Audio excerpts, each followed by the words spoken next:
She didn't speed. She didn't run a red light. She didn't make an illegal turn. But she still got pulled over. On a bright Wednesday morning, Judge Vanessa Cole drove through her quiet suburban neighborhood, just a few miles from the courthouse where she had served for over a decade. Her black SUV, sleek, clean, and registered in her name, moved smoothly through the streets. She had just finished a long hearing involving a high-profile case, and all she wanted was to get home, change out of her robe, and finally breathe. But flashing lights in her rearview mirror told her otherwise. She pulled over calmly, rolled down her window, and waited. The officer approached with quick, assertive steps. His hand hovered near his holster, not threatening, but close enough to send a message. His face was tight, eyes narrowed. He didn't smile. He didn't greet her. He went straight to business. "License and registration," he said curtly. Vanessa handed them over, her hands steady. She didn't flinch. She knew her rights. She knew the law.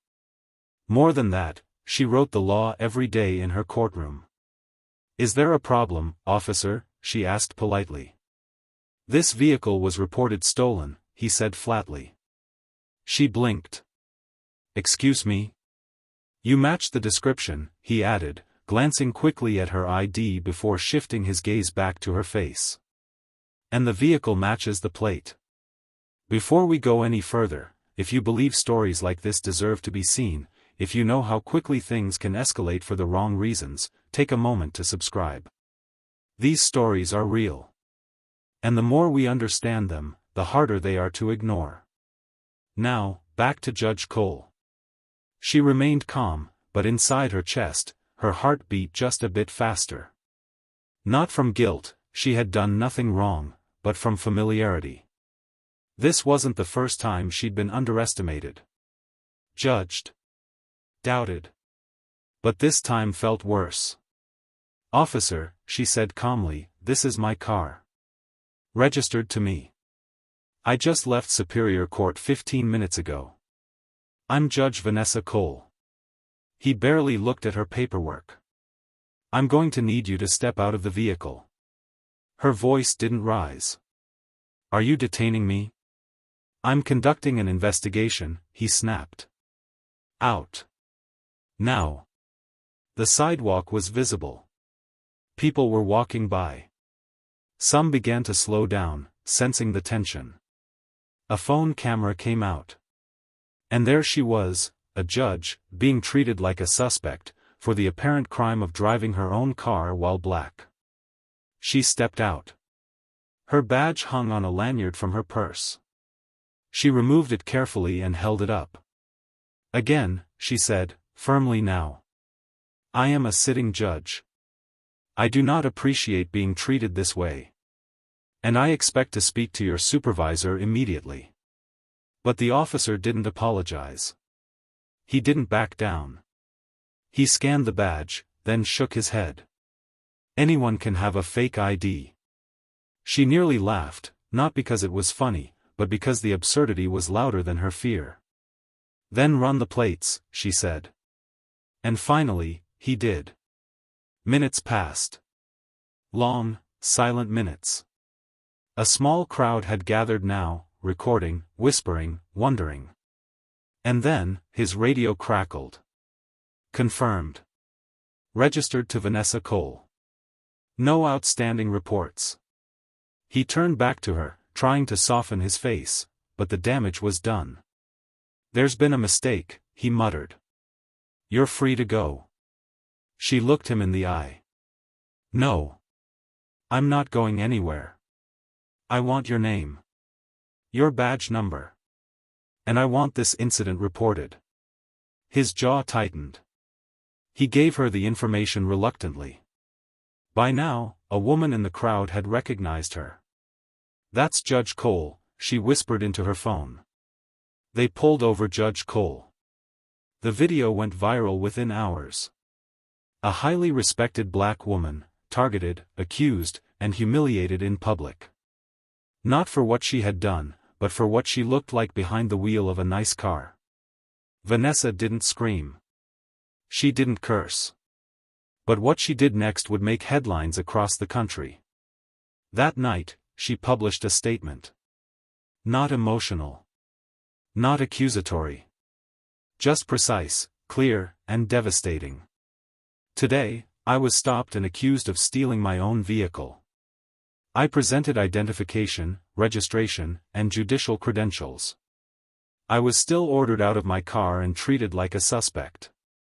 The only thing I did wrong today was fit a profile. The post went viral. Thousands of comments poured in. Some supportive. Others filled with disbelief.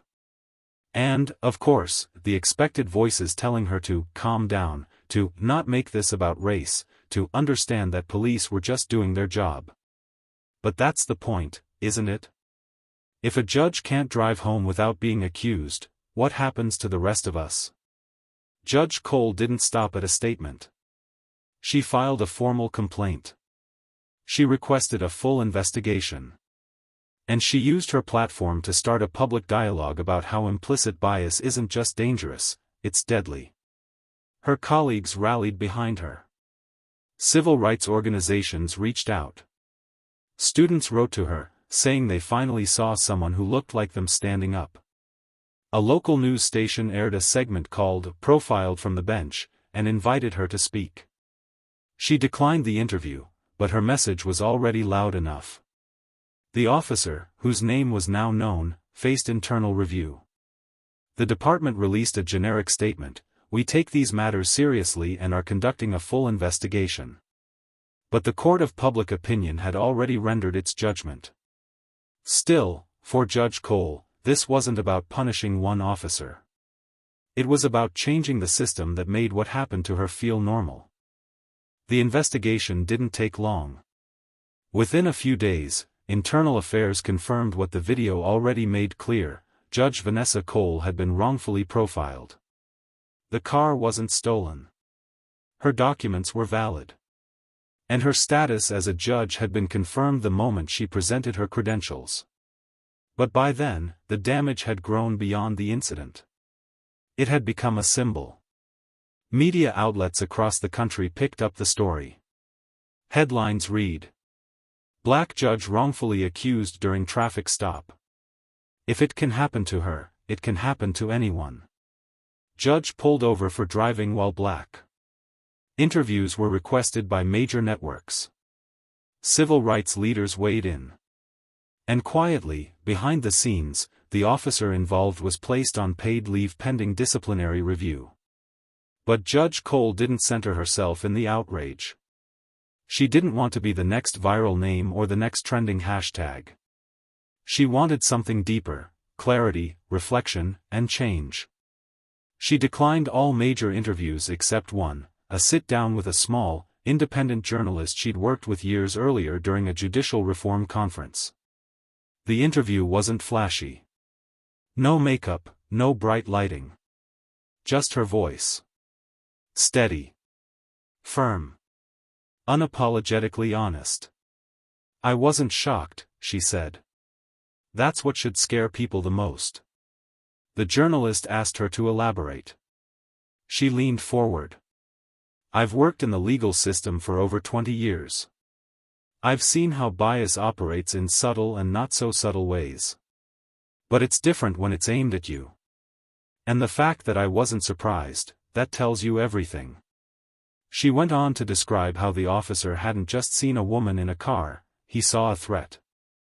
Not because of her actions, but because of his assumptions. That's what made the encounter dangerous. And that's what made it familiar. Her words were clipped into short videos and spread widely. On TikTok. On Twitter. On news broadcasts. Everywhere. But one line stood out among them all. "If I needed a robe to be respected, what does that say about everyone else?" That sentence echoed. It was shared in classrooms. Quoted by lawyers. Posted on protest signs. It had weight, because it spoke to something larger than one traffic stop. It spoke to a nation's discomfort with its own reflection. Vanessa's colleagues rallied in support. Judges, attorneys, even law enforcement leaders acknowledged what had happened. Quietly, behind the scenes, discussions began about how to handle implicit bias training. But Judge Cole knew real change couldn't be whispered into existence. It had to be spoken, clearly, repeatedly, and publicly. She took action. She introduced a judicial initiative in her district, a policy that would require officers to complete racial bias training before advancing in rank. She knew it wouldn't fix everything. But it was a start.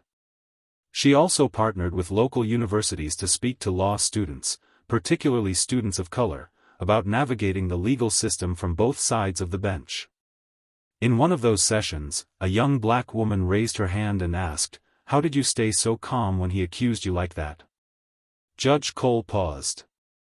Then she answered, "Because if I had matched his energy, I would have confirmed his fear. And I refuse to be reduced to someone else's stereotype." The room went quiet. But while Judge Cole continued her work, the backlash came too. Emails. Messages. Some anonymous. Some public.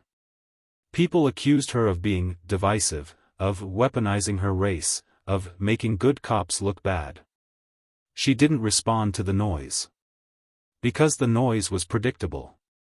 And she had more important things to do. Months passed. The officer who stopped her was eventually reassigned, not fired, but removed from patrol duty. The department issued a quiet apology, couched in careful language. Nothing too bold. Nothing that admitted systemic fault. But the public had seen the truth already. And Vanessa?